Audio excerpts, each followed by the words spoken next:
August 11.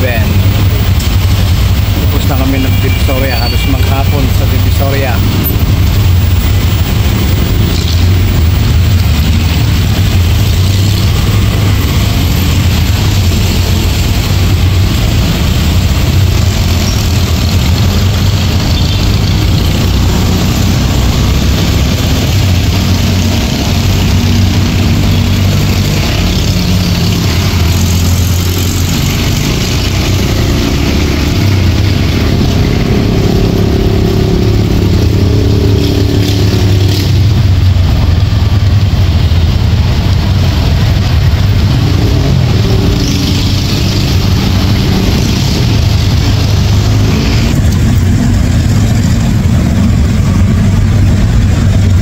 Yung backpack ko.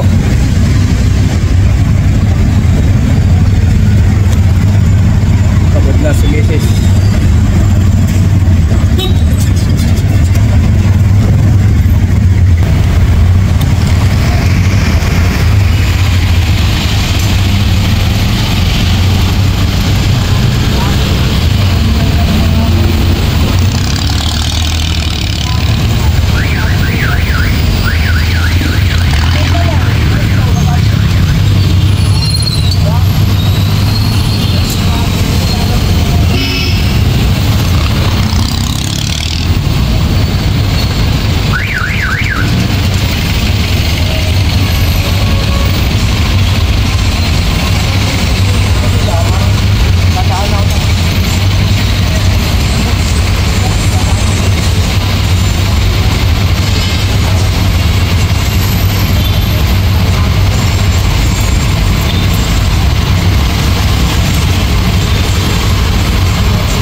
tayo.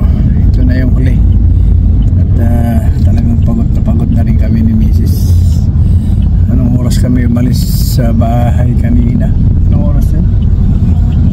8 o'clock, 8 or 9 o'clock in the morning. Bali 5 na ng hapon. Tuman lang kami dito sa SM Masinag dahil meron lang akong biniling para dun sa kotse ko. Dito ko nakita nung nakaraan. Bumili na ako ng mga accessories ng kotse ko nung isang linggo. Bali binalikan ko lang itong nakita ko ngayon. So yun lang, mga kasambalin nyo, talagang drain na, pagod na. So magpapaking na kami mamaya ng maleta namin. At one day na lang magpaalis na tayo. So pasensya na kayo kung wala akong masyadong mailagay dun sa vlog ko dahil wala talaga akong time para mag-edit. So pagbalik na lang natin at saka ako na pupunuin ulit at magsasawa kayo ulit sa mga vlog ko. Itong lang ang nilagay ko at saka yung kanina